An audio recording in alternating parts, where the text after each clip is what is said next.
setter. And she's been cutting with more intention through the lane. Boston over to Harris. Harris with the finish. Downtown. Clark right to the right. We survived this game against a terrible Chicago Sky team that Stephanie White managed to allow to go to overtime. I got to tell you, I was getting a little nervous about double overtime there for a while, but nonetheless, the Indiana Fever had a 19-point lead in this game against the Chicago Sky. Let's be completely honest with each other right now. The Indiana Fever did not win last night. They survived. There is a fundamental, critical difference between those two things, and confusing one for the other is precisely how a franchise stumbles into disaster without ever seeing it coming.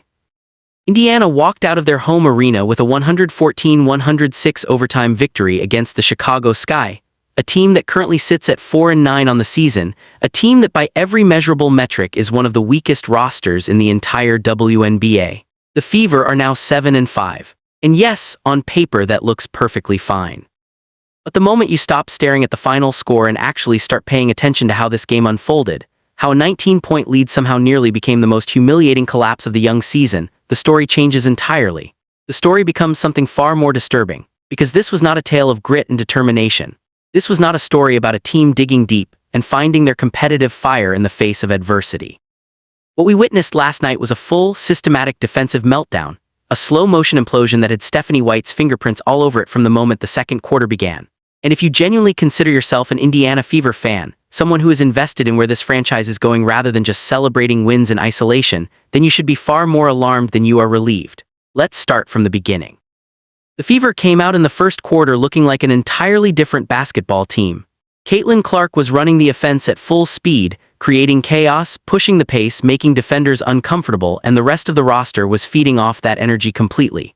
When this team plays at Clark's natural tempo, fast, dynamic, instinctive, they are genuinely frightening. Doubles by Fever players tonight. Caitlin Clark had a gargantuan game, and I put her on triple-double alert early in the game, but Stephanie White took her out for a while in the second quarter and let her come back in. Finally, 32 points, 8 of 18, 15 of 15 from the line, 7 rebounds, 10 assists. A great all-around game. They were dictating terms from the opening possession, exploiting mismatches before the Sky's defense could even get organized, and constructing what looked like the foundation of a completely dominant performance. They built that 19-point lead methodically, ruthlessly, with the kind of confident efficiency that should have signaled game over for a Chicago squad this limited. And then, as if someone flipped a switch on the sideline, everything changed. Whether it was a tactical decision, a philosophical preference, or simply Stephanie White operating on autopilot, the Fever inexplicably abandoned the offensive tempo that had been shredding Chicago to pieces. The pace slowed. The ball movement stagnated. The entire system collapsed inward into exactly the kind of grinding, methodical half-court basketball that neutralizes every single athletic advantage this Indiana roster possesses. This is not a new criticism. This is a pattern that has been visible all season long. The Fever look explosive and unstoppable in short bursts, and then the coaching staff effectively applies the brakes and turns an attacking Lamborghini into a slow-moving traffic jam. And the Chicago Sky, a team with literally nothing to lose and a collective chip on their shoulder, took full advantage. They dropped 26 points on Indiana in the second quarter, 26. Against a team whose head coach built her entire reputation on defensive discipline and defensive identity. The Fever went into halftime still holding a lead, but the momentum had shifted in a way that anyone paying close attention could feel viscerally. Chicago smelled blood. They knew something had changed, and the Indiana coaching staff seemingly had no answer for it. The third quarter was where everything truly fell apart. Looks. There were a couple of times tonight where Aaliyah Boston would sure enough have you scratching your head. You were like, what are you doing? I got to tell you. Myisha Hines-Allen was clutch tonight. I understand that says 5 points, 9 rebounds, 3 assists. You might be like, really, Rhodes? Had a block that was a beauty.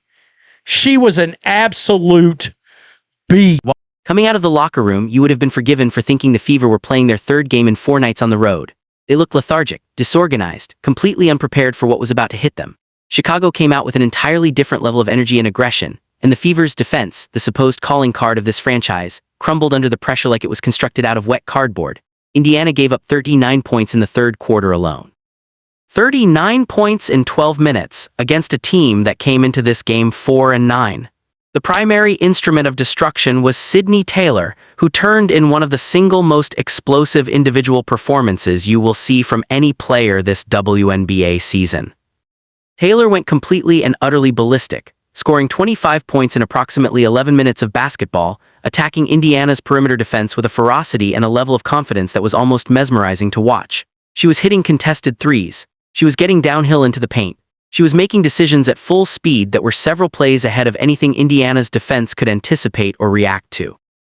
And throughout this entire scoring eruption, this historically dominant stretch by an opposing player on Indiana's home floor, Stephanie White stood on the sideline and watched. No momentum-stopping timeout, no dramatic defensive adjustment, no attempt to implement a face-guarding scheme or change the defensive philosophy at the point of attack.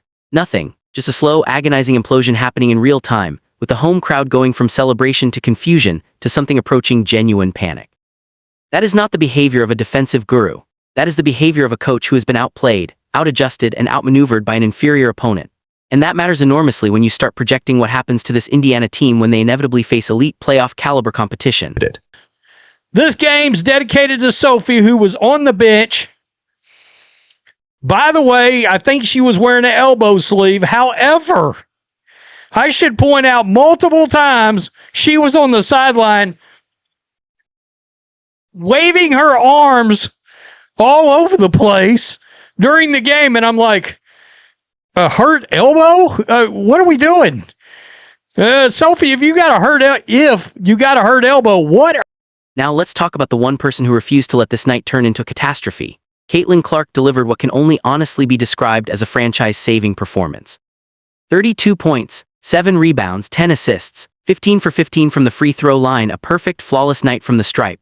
She shot 8 of 18 from the floor in a game where the rest of her team was frequently struggling to generate quality looks. She was on triple-double alert in the early stages of the game and sustained that level of production across the entirety of 4 quarters plus overtime. The highlights alone tell you everything. She hit a one-handed turnaround fadeaway off the dribble, a shot with a degree of difficulty that would be impressive from any player in the world, let alone a second-year player in a league still supposedly adjusting to her presence. She was creating gravitational pull on the court, drawing multiple defenders and then threading pinpoint passes into the paint before defenses could collapse and recover. She was doing it with the calm, unhurried confidence of someone who had been in this exact situation 100 times before. And yet somehow in the middle of all of this, Stephanie White made the decision to bench Caitlin Clark for a significant stretch of the second quarter, right in the middle of Clark's dismantling of the Chicago defense, right when the momentum was clearly in Indiana's favor, and the Fever had every opportunity to completely bury this opponent before halftime. White pulled her best player, her floor general, her offensive engine, and handed Chicago exactly the breathing room they desperately needed to regroup and find their rhythm. This is not a small thing. This is not nitpicking. Pulling a generational talent who is operating at an elite level during a critical period of a game because of rotation preferences or minute management is the kind of decision that costs franchises more than individual games. Here, let's look at the second and third quarters. The Sky dropped 26, and then in the third, 39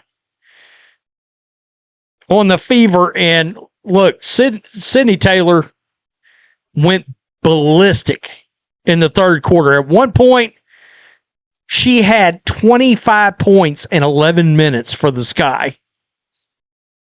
And she got them back in this game. It disrupts rhythm. It sends confusing messages to the rest of the roster. It communicates to the opponent that the pressure is coming off. And in this particular game, it may well have been the singular moment that opened the door to everything that followed in the third quarter. Let's talk about some of the other performances, because there were genuinely notable individual contributions buried inside this chaos. Aaliyah Boston continued to demonstrate why she belongs among the elite interior players in this league.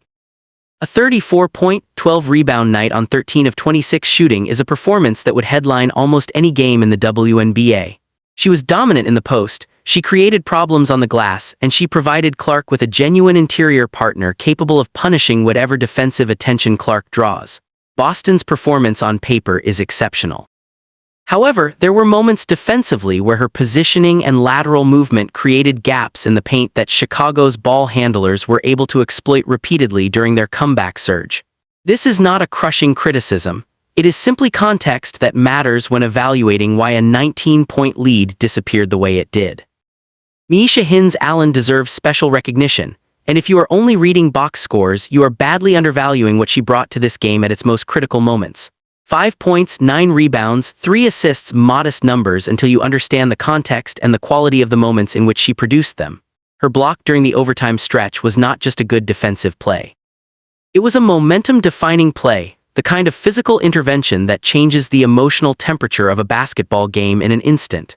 Hines-Allen provided exactly the kind of gritty, unflashy, blue-collar intensity that this Indiana defense has been crying out for all season. She went to war in the paint and she earned every minute she was on the floor. On the other end of the spectrum, Lexi Hull had an extremely difficult night offensively, shooting 3 of 13 from the field across 32 minutes. In a game where the team needed everyone around Clark to at least be a credible threat, Hull's inefficiency created unnecessary pressure on the rest of the roster to compensate. These are the nights when the team's depth and offensive balance gets exposed, and when a struggling Chicago squad can redirect their energy towards simpler, more achievable defensive assignments. Kelsey Mitchell finished with 19 points, and there were moments of genuine brilliance in her game, a couple of assists that showed her vision and her ability to make plays in the open court. But there were also stretches where her shot selection was simply indefensible. Highly contested, early shot clock isolation attempts with open teammates visible on the weak side. These are the kind of decisions that stall momentum and reward opposing defenses for gambling and taking risks. Mitchell is too talented and too important to this team to be settling for those possessions consistently. There was also a peculiar subplot surrounding Sophie Cunningham, who sat out this game with what has been described as an elbow issue, appearing on the sideline wearing an elbow sleeve. Which would be an entirely unremarkable detail, except for the fact that Cunningham was visibly and enthusiastically waving her arms in full, unrestricted celebration throughout the entirety of this intensely contested game. Now players recover at different rates. Injuries are complicated. Context matters. But when a franchise's narrative around a player's physical condition does not align with what people can clearly observe with their own eyes, it invites scrutiny. And it raises larger questions about whether this organization prioritizes transparent communication or the management of external perception.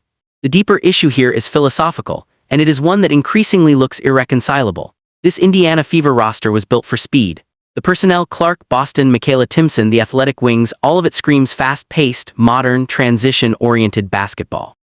When they play that brand of game, they are genuinely capable of competing with anyone in the WNBA. The first quarter of last night proved that conclusively, again, as it has been proven multiple times throughout this season. When Clark is allowed to push, probe, and play at her natural velocity, Indiana is a machine, but Stephanie White keeps turning that machine off. The philosophical commitment to grinding, slow, extra-pass half-court basketball has become the Fever's most predictable liability. Opposing teams have studied this tendency and are now exploiting it with increasing sophistication. They concede the early runs, absorb the transition buckets, and then wait patiently for Indiana to slow themselves down. Once the tempo drops, the Fever's advantages largely disappear, and suddenly a team that looked unstoppable becomes beatable, even for a 4-9 Chicago Sky squad. Winning this game required a combined 66 points and 22 rebounds from just 2 players, Clark and Boston, operating at near-historic levels simultaneously.